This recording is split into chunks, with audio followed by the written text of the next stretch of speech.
What's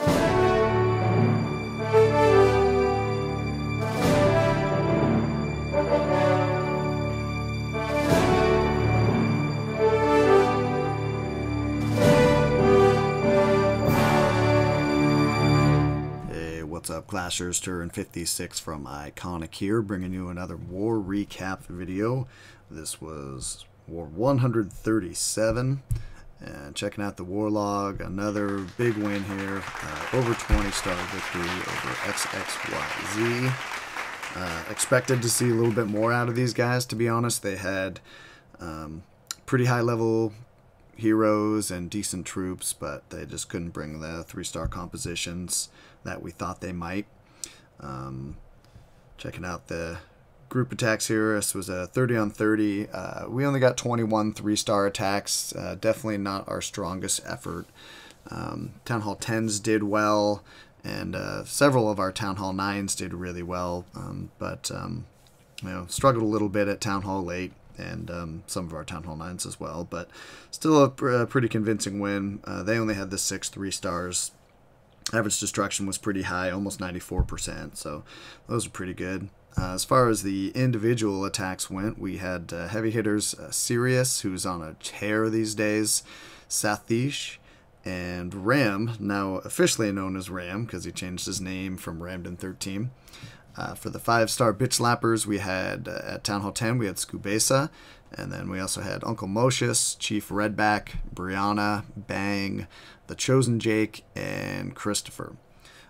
For the hot streaks right now, current hot streaks of at least 5 or more wars with at least one 3-star attack. We have Sirius with 5 in a row, Brionna and BubbleBoy with 7 in a row, and Nasty Nate is at 8. Alright, so let's kind of scroll through the map here. This is what they did to us here. You know, skipped one base there, and then a lot of 1-stars mixed in up high on these Town Hall 9s. Just a lot of go wipe from these guys. You know, a few 3-star army compositions from some of their attackers, but mostly go wipe. And as far as what we were able to do to them, 2 stars on both the Town Hall 10s up top there, and then from 3 down is where we've got the Town Hall 9s, and had definitely a props to Sirius, who took down the top 2 Town Hall 9s by himself. A few gaps here and there, just a few abandoned stars on these Town Hall 9s, even down into the lower level ones, so you know, no excuse for that. That definitely should not happen. So we'll refocus and get them next time. Alright, so let's look at some of these replays. So we're going to check out the Tbone getting 3-starred by Xristwpher. This is going to be a hog-themed recap. All hogs on these attacks. And Xristwpher brings a nice hogowiwi here. He's going to start off with a nice, efficient lure. Not only getting the full lure with those hogs in there, but also taking down that archer tower. Popped a big bomb over there on the east or the west side as well at the same time, so that's nice to have that out of the way. That'll free up a heal spell for him. And a nice traditional clan castle kill up top here. Just a few witches, the archer queen, and they're going to be able to get out ahead of those clan castle troops and take them down. Golem's going to be dropped here. Do some tanking outside there. And while it's taking care of that, funnel's going up here. Those 2 big HP storages right there slowed down any DPS for a while, so that Barb King's had time to work on that Golem. Good thing it was a max, because it's just about popped at this point. But good patience on his Barb King, waiting for that funnel to go up. And then the jump spell is going to get that Barb King in there, take out that Archer Queen. Only level 2, but still a threat to hogs. If you know, even just a level 2 Archer Queen, if you let her just pick away at your hogs, she's going to do some damage. And then a nice 2-finger drop over here on the west side. Getting those hogs in twice as fast. And because of that pre-pop on that giant bomb, he's got the luxury of being able to be patient on this base with where he drops his heal spells. And the fairly low level point defense as well, basically Town Hall 8 point defense. And pretty nice pathing through the base on the part of the hogs. It's coming up on this last little section of defenses here. So we'll go ahead and fast forward as they make their way through, and as the last remaining hogs and wizards take out the garbage buildings, and here it comes, the victory heal. Love the victory heal. Alright, so we'll slide up a little bit here. We're going to check out Monkey's Brains. Just do a straight hog attack, no golem needed, on Cyanide. Very vulnerable Archer Queen out there, almost naked on the outside of those exterior walls. All she's got to do is move one tile and she's completely exposed. So good call, not wasting 30 troop space on this attack to bring a golem. Another efficient lure here, another good job taking down a defense while getting the lure, you know, maximizing your return on that investment.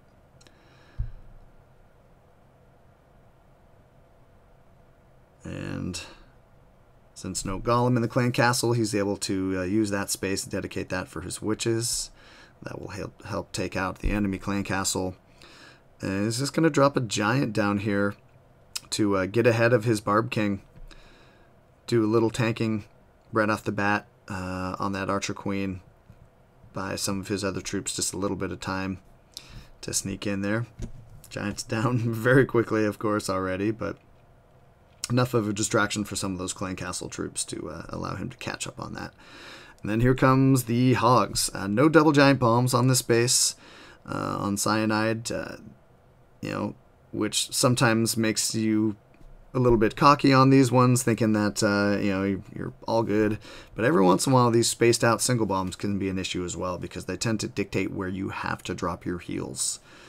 So it can be a bit of a challenge at points as well, even with the single giant bombs. But the hog's working through nicely. He has lost some to that northern giant bomb, but has all 4 heals, didn't have to use a jump, and is definitely able to keep enough of these alive, and did a nice job sprinkling in those wizards down there for cleanup early on. So they're going to definitely get their money's worth, and just a little cleanup at this point. So nice attack, Monkey's Brains. We'll move up the ladder yet again. We're going to check out Daniel take on number 11 with the hogowiwi here. First part of this attack doesn't exactly go as planned. He's trying to take out that cannon up in the northern corner there to free up some room for his clan castle kill, but that Tesla pops, and not quite able to get that second bomb down on that cannon. Sends one hog in just to try that too, but that wasn't quite enough either, so just kind of abandons it. And here comes the lure down there. Once again, a nice efficient lure. Not only getting the lure, but taking out a defense as well. And even without that cannon going down up in the north corner here, he does have enough room for his kill squad to work effectively.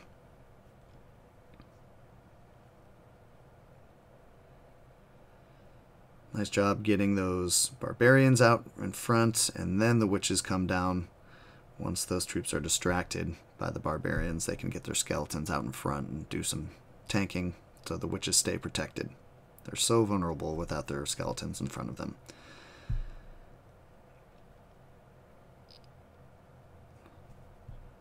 So here comes the golem to be dropped down. Some wall breakers are going to crack open a hole for him there by that Tesla. And now that that funnel is up, or almost up, right there with that barrack going down, Barb King is dropped in. Aggro's on to the Archer Queen from pretty far away, actually. It looks like he's farther away than I've seen them aggroing recently, but that's nice. So she goes down. And an Asian wall. This is a good base, in my opinion, for an Asian wall deployment. Relatively spread out, but evenly spaced defenses with the single giant bombs, so we can get good coverage over, as you see there, like an entire third of the base with those first 2 heal spells. His kill squad is still up and doing some work. His Archer Queen is going to town up there, helping out with the cleanup, still taking down a few defenses. And all those hogs are going to meet up together over there under that last heel in the east corner. And from there, they start their cleanup. And also a nice job by Daniel getting those cleanup wizards down pretty early, not waiting for all of the defenses to be completely wiped out. But you saw down there on the southwest side, he had those wizards down. It's always where you want to drop your cleanup wizards, is right behind the hogs. You know, generally go pretty heavy from the first point of deployment, because the hogs are going to end up on the complete opposite side of the base. So, nice attack there by Daniel. And we'll check out one more replay this war. A lot of hog attacks to choose from. I even passed on a couple, but we're going to check out UncleMoshes' take on number 9 with a hogowiwi.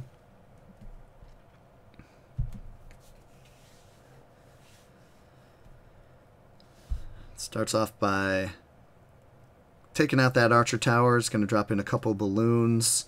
That is going to help get the lure as well as help with the pathing for his hogs. There's 2 giant bombs right in that area, so that's going to help a little bit with the pathing in that area, making sure that hogs don't have to move over them. And he'll do the same thing on the west side a little bit later as well with those last 2 balloons he has taking out that archer tower. So clan castle kill is going pretty smoothly, so there goes the golem. He's got wizards up on the one side of the golem, and he knows his kill squad can make a funnel on the other side. So the king is already down. And there goes the jump spell to let that golem inside. King's moving in as well, headed right towards the archer queen. And I love the 3-finger drop up here once that IQ goes down from the north side. Getting those hogs all in really quickly, taking out 3 defenses very quickly, and allowing them to meet up again as well. It's always a nice technique if you can take out several defenses right off the bat in the first wave, and then have the hogs meet up all together under a single heal spell right afterwards. It's great. And you see there, he does still trigger each of those giant bombs down on the west side, but glancing blows, and that's an ineffective double set, so they were triggered one at a time, and with the pre-heal down, he was able to get back up to 100% health just in time before they trigger that second bomb. And you can see over on that west side and the north side, there's cleanup in effect. The wizards are down. Up on the north side, he's got a couple of goblins down too. This is a good base, in my opinion, for throwing down a couple goblins for cleanup because of all of the exterior high HP storage buildings. The goblins do a nice, fast, effective job. And if there's a whole bunch of those high HP storages outside the walls, a goblin or 2 can be a nice addition to your cleanup. And all the defenses are done. The king is done. So we'll just fast forward here while the few remaining hogs he has left do some cleanup. Alright, you guys, that is the hog recap for War 137. The win on this war, that takes us to 118, 16, and 3. Our win streak is up to 24 in a row, and the last 17 of those have been by double digits. So we're still hoping for a nice tough war, a nice close one. It's been a while since I've had a heart attack during the last hour of a war, so I'm looking forward to that happening again. All right, until next time, everybody, this is Turn 56, and keep on clashing.